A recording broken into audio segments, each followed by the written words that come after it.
ঘটনাটি আমি আমার আব্বার মুখে শুনেছি। পীর কেবলাজান হুজুর যেদিন আব্বাকে প্রথম ৮০-র দশকে গেট করার হুকুম দিয়েছিলেন, তখন কেবলাজান হুজুর বলছেন যে বাবা, সম্রাট শাহজাহান যেইভাবে তার ভালোবাসার জন্য মহব্বতে তাজমহল গইরা তুলছিলেন, বাবা আপনি আপনার পীরের মহব্বতে একটা তাজমহল বানান।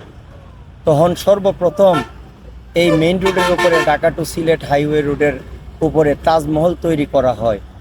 তখনকার সময় সবচাইতে বড় গেট তাজমহলের রূপে তৈরি করা হয়েছিল। ৬৫ লক্ষ টাকা খরচ হয়েছিল সেই গেটে। সেই ধারায় এখনও পর্যন্ত প্রতি বছর ব্রাহ্মণবাড়িয়া জেলার কর্মী প্রধান আমার আব্বাজান ফজলুল হক নশমিয়া সাহেব, ওনার নেতৃত্বে এই বছরও আমরা গেট নির্মাণ করেছি আলহাজ খাজা মিয়া ভাইজান মুজাদ্দিদি সাহেবের হুকুমে, এবং বড় চাচাজান মুজাদ্দিদি সাহেবের পবিত্র হুকুম মাথায় নিয়ে আমরা পবিত্র গেট নির্মাণ করেছি। এবং এটি শুধু গেটেই সীমাবদ্ধ নয়, এখানে সেন্ট্রাল ক্যাম্প পীর কেবলাজান হুজুর বলছিলেন যে বাবা আপনি সেন্ট্রাল ক্যাম্প তৈরি করেন। তখন আব্বা বলছিল যে বাবা এত বড় ক্যাম্প করব, নজরানা কিভাবে আসবে? তখন কেবলাজান হুজুর বলছিলেন যে বাবা আপনি ক্যাম্প তৈরি করেন, মিছিল নিয়ে জাকেরানরা কাফেলা করে আপনার ক্যাম্পে নজরানা নিয়ে আসবে।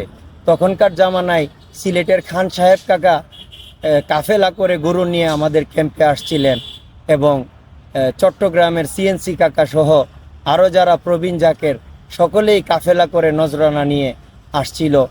তো ৮০-র দশকে তখন আমাদের ক্যাম্পে উট আসতো, হরিণ আসতো।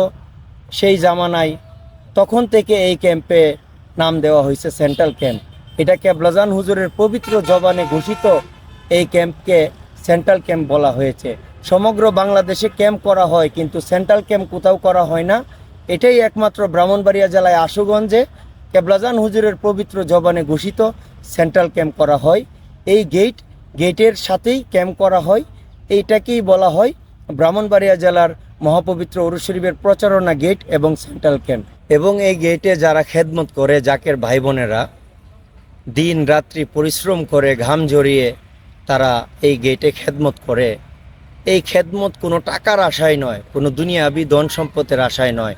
তারা করে তাদের অন্তরের শান্তির জন্য এবং আখেরাতের একটা ভালো ফলাফলের জন্য তারা এই খেদমতগুলো করে। এটা পীর কেবলাজান হুজুরের মহব্বতে ভালোবাসায় এই খেদমতগুলো জাকের ভাইয়েরা করে।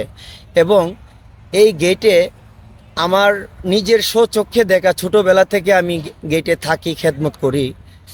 প্রায় সময় অনেক মানুষ আছে যারা জাকের না, দরবার শরীফের মুরিদ না, কিন্তু তারা আইসা নজরানা দিয়া যাইতেছে।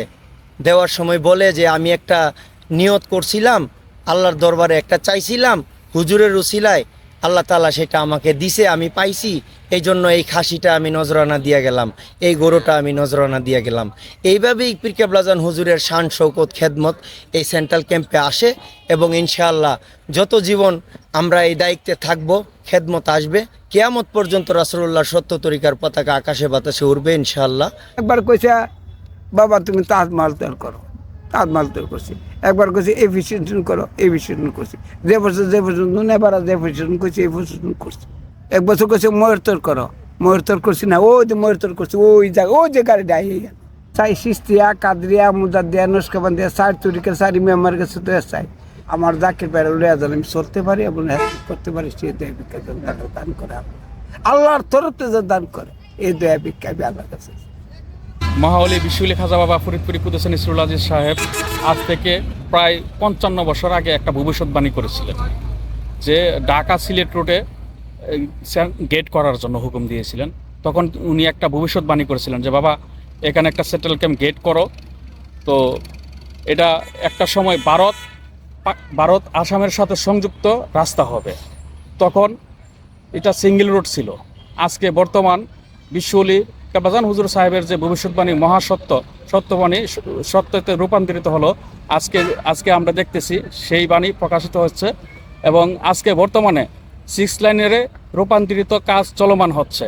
তারই পাশে ওই হুকুম ধারাবাহিকতায় চলমান রেখে তারই পাশে আজকে আমরা ব্রাহ্মণবাড়িয়া জেলা আশুগঞ্জ থানার অন্তর্ভুক্তি সোনারামপুর স্থানে সেই ঐতিহাসিক মহাপবিত্র বিশ্ব উরুস শরীফের যে সেন্ট্রাল ক্যাম্প প্রচারণার ক্যাম্প আজকে আমরা এখানে স্থাপিত করা হলো।